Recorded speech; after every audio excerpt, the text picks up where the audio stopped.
Antes de mergulhar nesta história incrível, considere se inscrever no canal e ativar o sininho.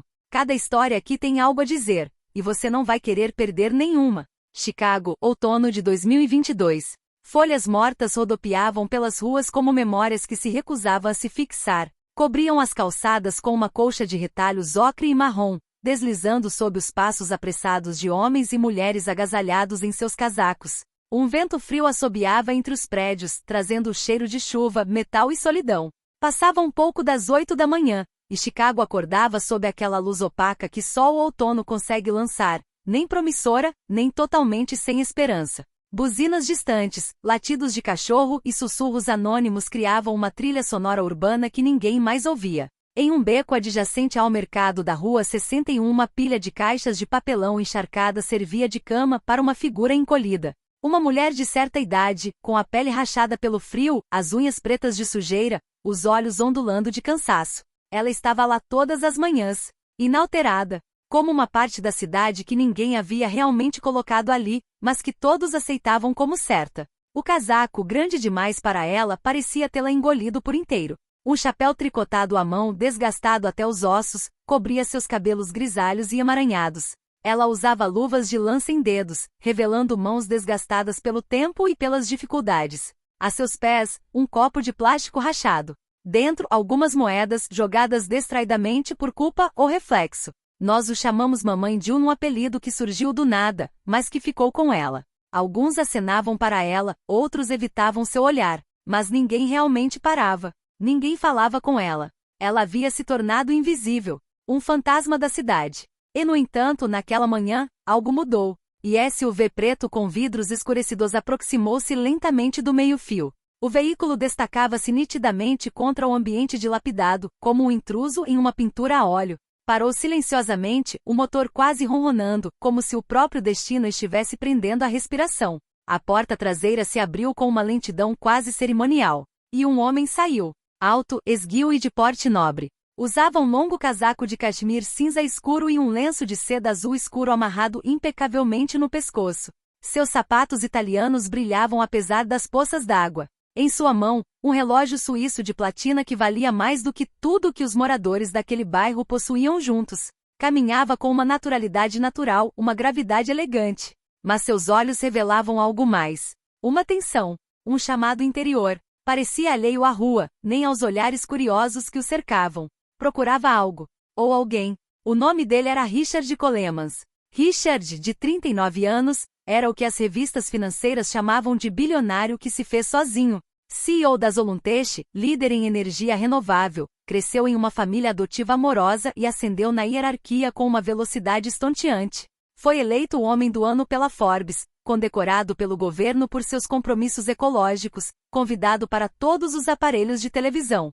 Mas naquele dia frio e cinzento de 2022, nada disso importava. Porque Richard não veio aqui como bilionário. Ele não veio para uma arrecadação de fundos ou para uma palestra no TED. Ele veio em filhos. Um filho em busca de um rosto, um olhar, uma história, uma verdade que ele havia reprimido por anos. Uma dor tão profunda que guiava cada passo seu mesmo inconscientemente. E quando ele encontrou o olhar daquela mulher sentada no frio, ele soube. Ele sabia que não era um sonho. Não foi uma ilusão. Era ela. Ele caminhou lentamente em direção à velha, sem dizer uma palavra. Cada passo parecia pesar uma tonelada, como se o passado o pesasse à medida que se aproximava dela. Sentiu o coração bater forte no peito, não de medo, mas de uma espécie de tontura. Uma fronteira invisível se traçava entre sua vida passada e este momento. Ela, encolhida contra uma parede úmida, só olhou para cima no último segundo, alertada pela sombra que obscurecia a luz à sua frente. A princípio surpresa, ela franziu a testa. Suas pupilas, desbotadas pelos anos e pelo cansaço, levaram tempo para se ajustar. Ele tinha um rosto que ela não reconheceu imediatamente. Mas os olhos dele eram dela. Eles se entreolharam. Por um longo tempo. E naquele silêncio suspenso, até os sons da cidade pareciam ter parado. Os motores silenciaram, as buzinas se calaram e até o vento prendeu a respiração. Como se o universo inteiro estivesse testemunhando uma cena que não ousava perturbar. Você tem algumas moedas? Ela finalmente murmurou com a voz rouca, quase apagada, como se repetisse mecanicamente a frase, sem realmente acreditar nela. Mas ele não respondeu imediatamente. Em vez disso, agachou-se delicadamente diante dela na altura dos olhos. O simples gesto de um homem rico ajoelhado em um beco sujo chamou a atenção de algumas pessoas. Mas ele não se importou. O asfalto estava frio, seus joelhos protestavam sob o tecido da calça, mas ele não se mexeu. Ele olhou para sua mãe. Seu nome é June Holloway? Ele perguntou com uma voz calma, quase frágil. Ela se enrijeceu. Seus ombros tremeram. Seu olhar endureceu cauteloso, como de um animal ferido sendo abordado. Quem está perguntando? Ela respondeu defensivamente. Richard hesitou. Fechou os olhos brevemente, respirou fundo e enfiou a mão no bolso interno do casaco. Tirou uma fotografia antiga, plastificada, amassada nas bordas. Desdobrou-a cuidadosamente, como se carregasse um tesouro ou uma prova irrefutável nas mãos. É você, ele disse, entregando-lhe a foto. E esse, sou eu. June estendeu a mão lentamente, como se tivesse medo de tocar numa mentira. Seus dedos finos e danificados roçaram o plástico. Ela pegou a foto. Olhou para ela por um longo tempo. O mundo ao seu redor desapareceu. A jovem na foto era definitivamente ela. Ela se lembrava. Aquele vestido amarelo claro, aquele dia de verão, aquele bebê em seus braços. O bebê dela. Ela levou a mão à boca. Seus lábios tremiam. Seu olhar passou da foto para o homem ajoelhado à sua frente. Ela não conseguia acreditar. Não queria acreditar. E ainda assim, Ricardo. Sua voz falhou. Ela deixou a foto cair. Sua respiração ficou entrecortada. Ele assentiu, com os olhos úmidos. Você é minha mãe. Essas palavras, simples e claras, atingiram June como um choque. As pernas dela cederam. Ela literalmente desabou em sua direção, não de exaustão, mas como uma represa rompendo sob o peso de emoções acumuladas. Ela estava chorando soluços pesados, profundos, antigos. Aqueles de uma mãe que carregou um luto vivo por décadas. Ele a pegou nos braços, sem hesitar. Ele a abraçou forte, com uma ternura que nem sabia que existia dentro dele. Ela cheirava a umidade, frio, abandono, mas era real. E ela estava lá. Por toda parte, os transeuntes pararam. Alguns filmavam, outros assistiam em silêncio. Mas ninguém falava, porque eles estavam testemunhando algo sagrado. Um filho encontrado. Uma mãe ressuscitada. E em meio ao asfalto, ao lixo e ao concreto, o amor brota. Cru. Inesperado. Autêntico. O passado de June Holloway foi um longo corredor de dor, escolhas de partir o coração e silêncios impostos. Tem 22 anos de idade. Ela ainda carregava dentro de si os sonhos da menina que ela tinha sido pedra em Michigan. Brilhante, doce e sempre disposta a ajudar, ela se matriculou na escola de enfermagem em Detroit Mercy com a esperança de mudar vidas. Ela sonhava com um uniforme branco, um distintivo com o nome June Holloway, RN, e um apartamento modesto só para ela. Queria provar à sua família rigorosa, ultra-religiosa e relutante em tolerar o empoderamento feminino, que poderia ter sucesso sem um homem, sem um marido imposto. Mas a vida muitas vezes é mais cruel que os sonhos.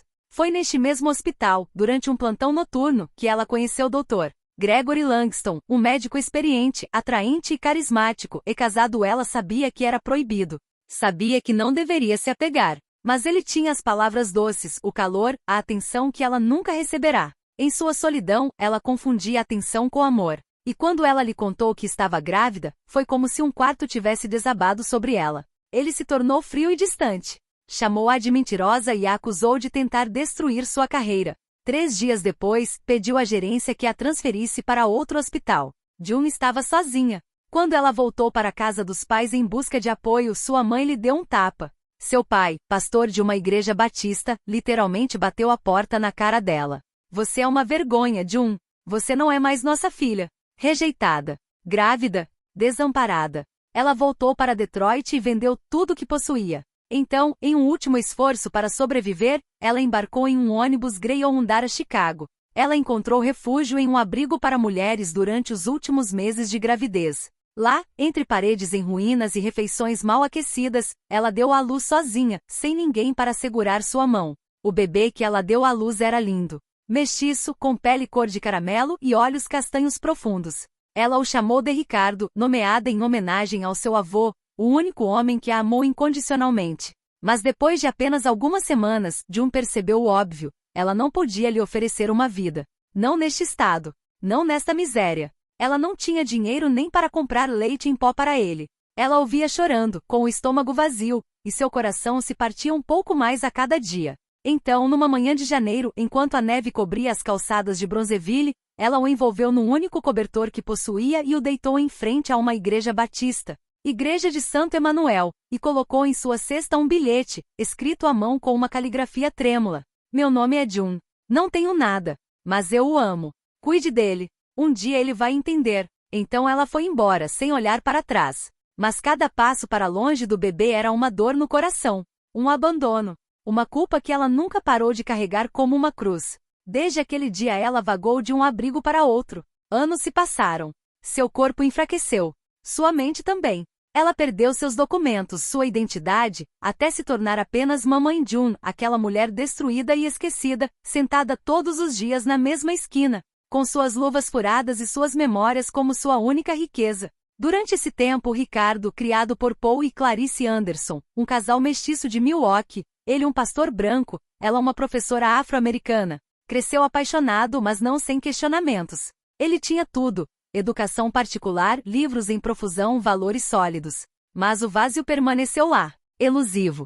Nas noites de Natal, quando todos riam ao redor da fogueira, ele se retirava para seu quarto e ficava olhando para o teto. Por quê? Quem me abandonou? Ela me amava? Os Andersons disseram que ele havia sido encontrado na igreja, em uma cesta, como Moisés na água. Mas ele não queria um mito. Ele queria a verdade. E foi anos depois, após a morte de seu pai adotivo, enquanto vasculhava suas coisas, ele descobriu uma Bíblia preta, desgastado, anotado. Dentro, entre o Evangelho segundo Lucas e o livro de Jó, uma folha dobrada em 4. Um papel amarelado, quase ilegível, mas no qual ele leu estas palavras. Meu nome é June. Não tenho nada, mas eu a amo. Suas mãos tremiam. Suas lágrimas escorriam. Ela o amava. Foi o suficiente para reacender uma busca. Ele contratou um investigador particular, fez com que ele vasculhasse registros hospitalares, certidões de nascimento anônimas, jornais locais e igrejas. Era um labirinto sem saída, até que um ex-pastor de Santo Emanuel, um certo reverendo Samuel Johnson, lembra uma jovem mulher, arrasada, que chorava todas as noites nos degraus da igreja. Ela disse que seu nome era June Holloway. Ela deixou seu bebê e desapareceu. Este nome, June Holloway.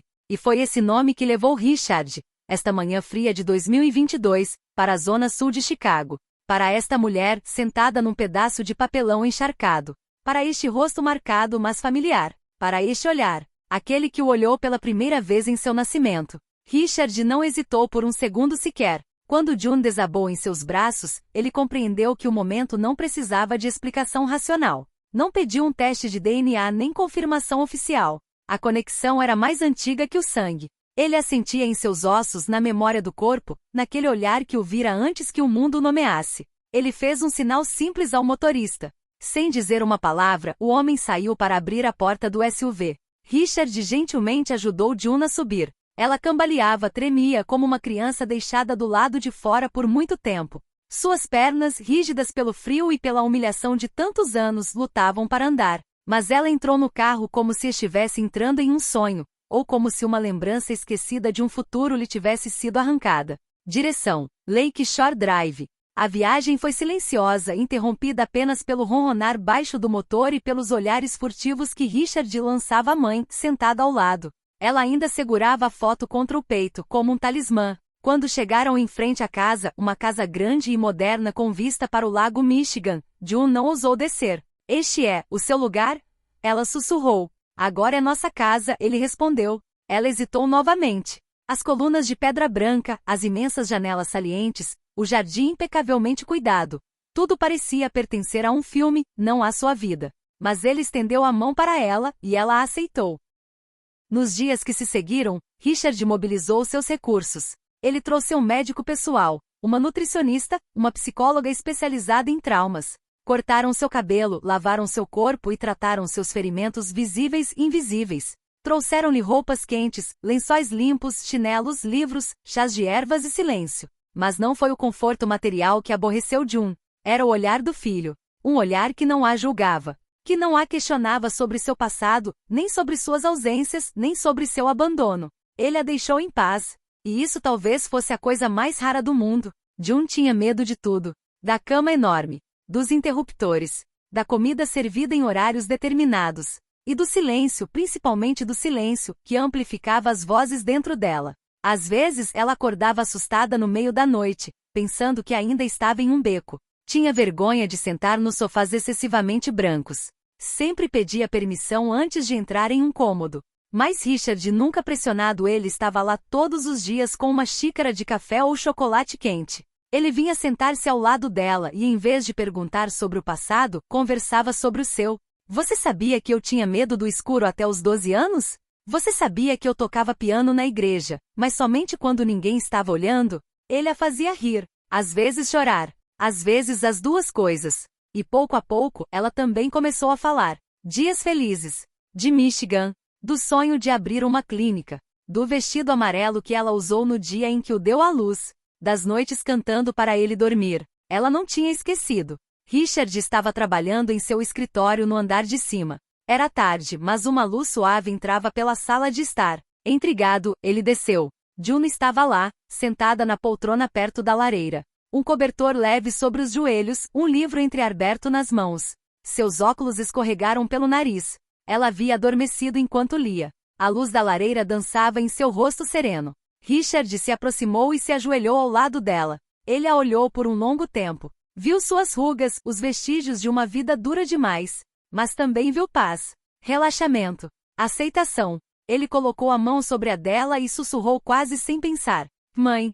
Suas pálpebras tremeram suavemente.